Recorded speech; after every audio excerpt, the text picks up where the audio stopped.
it's Nina. Thanks so much for joining me today.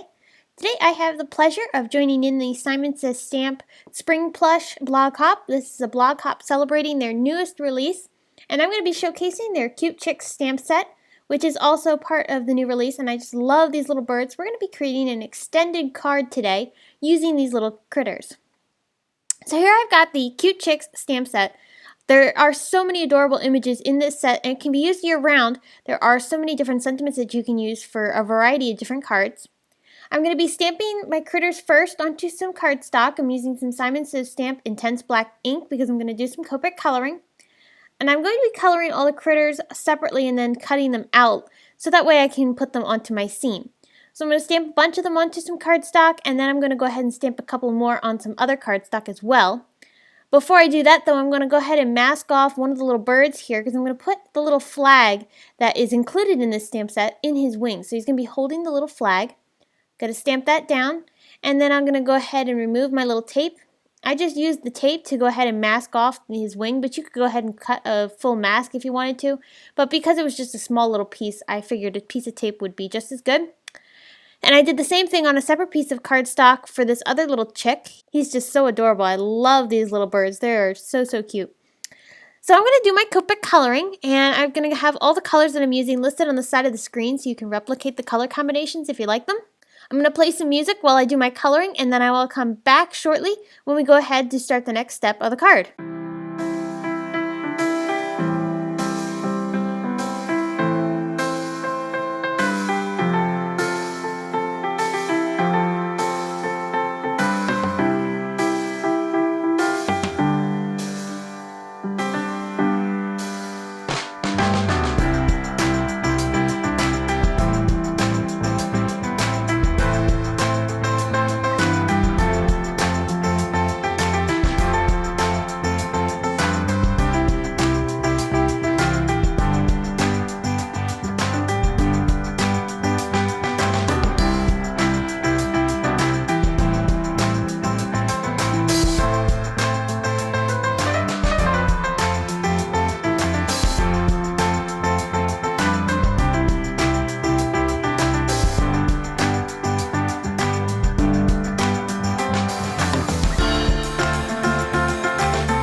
Alright, so once I finished all my coloring, I'm going to go ahead and fussy cut these out using some fine tip scissors. These are from Copic, and I'm just going to be carefully cutting these out, going along the edges and making sure I leave a white line, almost as if I die cut them.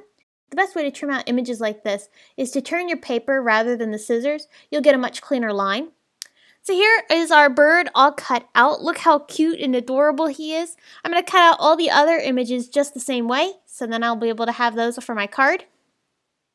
So here's all of our images all cut out. We've got our little family of chicks just marching along down the street, and they just have such a fun and adorable look to them. I just love this little stamp set. Alright, so to create our extended card, I'm going to be taking this 4 1/4 by 7-inch piece of cardstock, and I'm going to be die cutting it with my Simon Says Stamp Stitched Rectangles dies. Now, before I put the cutting plate on, I want to make sure that I only go to almost the very end of the cutting pad. You see there how I have a little bit of space left behind? I'm going to make sure I leave the cutting mat off of that spot because as I run this through my die cutting machine, you'll see it only cut out the portion that the cutting pad was sitting on. So now what I'm going to do is I'm going to go ahead and take that same stitched rectangle die and I'm going to line this up into the stitching lines and the cut lines that I had created previously, this time on the other end of the card. The die will fit into place. You'll feel it lock into place, and we'll make sure that we don't cut it all the way again, this time cutting it on the other side. Basically what we're doing is partial die cutting, and then in the end it's meeting each other to create one whole piece. So So I'm going to do this for my clouds. I'm going to be using this as a mask, and I'm also going to end up doing this with a grass dye as well, because I wanted to be able to create some masks for my card. However, if I hadn't done this partial die cutting, the masks would have been too small for this panel because we created an extended card. Alright, so I'm using my masks and my distress inks to go ahead and add some color to the background of this scene that I'm going to be creating. I'm using some Shabby Shutters Distress Ink here for the grass. This is a really nice warm color green, and I love how this works for natural colors like grass and such. Next, I'm going to go ahead and take some picked raspberry and also some wild honey, and I'm going to be coloring in my sky. I'm going to just use my ink blending tools and make sure I leave a light hand because I want the sky to be fairly light. I don't want it to be too dark. So I'm being careful not to get too heavy, especially with the pink. And then I'm going to bring in my light color and go ahead and add some color there as well. Alright, so here's that grass again that I talked about. I'm going to be going ahead and adding more of that Shabby Shutters Distress Ink on top. And what this is going to do is it's going to create the look of hills and grass and such without having a bunch of layers. Sometimes we can get pretty detailed with the layers and have the cards fairly thick, but I wanted this one to be a little bit thinner. So I'm going to go ahead and use this mask to create the look without having the bulk. So this is a really great way to be able to make cards without having those dimensional elements on it and still be able to create a realistic and dimensional feel. So I'm going to go ahead and do this until I have the grass all blended in.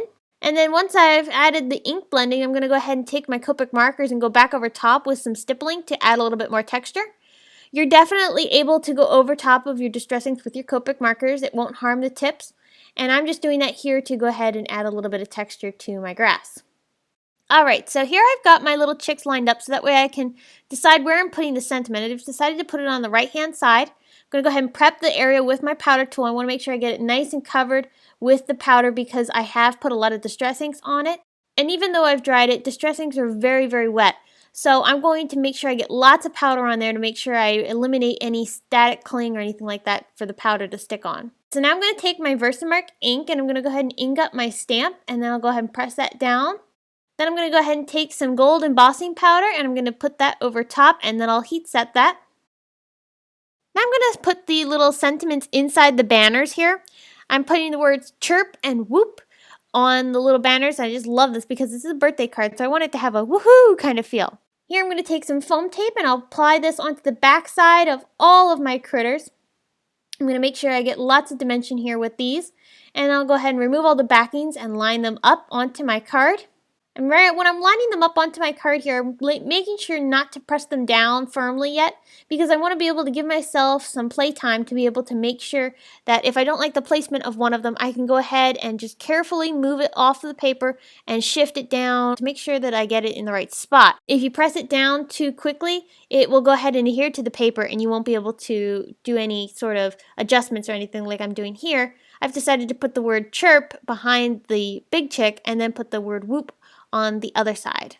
Once I press those down good, I'm taking some Hero Art Soft Granite ink and the music notes that are from that same stamp set, and I'm going to go ahead and press those down around the birds up towards the sentiment area to make sure it kind of flows along together. I'm making sure to keep them in a dancing line rather than straight because I want them to be able to have a whimsical feel. Alright, so for our card base, I've got a 8.5 by 7 inch piece of cardstock. I'm scoring this at 4 1/4. So it's going to be 4 1/4 inches tall and then 7 inches across. I'm going to go ahead and fold that over. I used my Martha Stewart scoring board to go ahead and score the fold. And now I'm going to cut down some craft foam to mount my little card panel up onto my card base. I'm going to be using this craft foam and some score tape to adhere it down. I really love this score tape. It comes in a variety of different sizes, and you can use this to adhere so many different types of materials down onto your papers. It bonds to the paper really well, and you never have any trouble with it coming apart. So I removed the backing pieces, and now I'm just laying that craft foam on top, and I'll go ahead and press that down. And then I'll put some foam tape on the back side of this as well and attach it down onto my card base. Alright, to finish this off, I'm going to add a little bit of sparkle and shine to the clouds to give them a little bit of a silvery look. Always makes me think of the silver linings in the clouds. I really like this. It's really pretty. And then I'm going to go ahead and take some glossy accents and apply this down onto my little trumpet here for the little bird. And I'm also going to put it onto the drum, the banners, and the little egg of the poor little chick in the rear. So that's going to do it for me. I hope you've enjoyed. Be sure to stop over at my blog where you can get more information on this card, including the blog hop that this is also a part of. If you are interested in any of the products used, be sure to also stop over at my blog where you can get more information on that. And thanks so much for watching. If you enjoyed this video, be sure to give it a thumbs up and subscribe to my YouTube channel. And here's another video you might be interested in featuring Simon Says Stamp exclusive spring plush dies. Thanks again for stopping by. You can find me on social media at Facebook, Instagram, Pinterest, and YouTube. And I'll look forward to seeing you next video. Thanks for watching.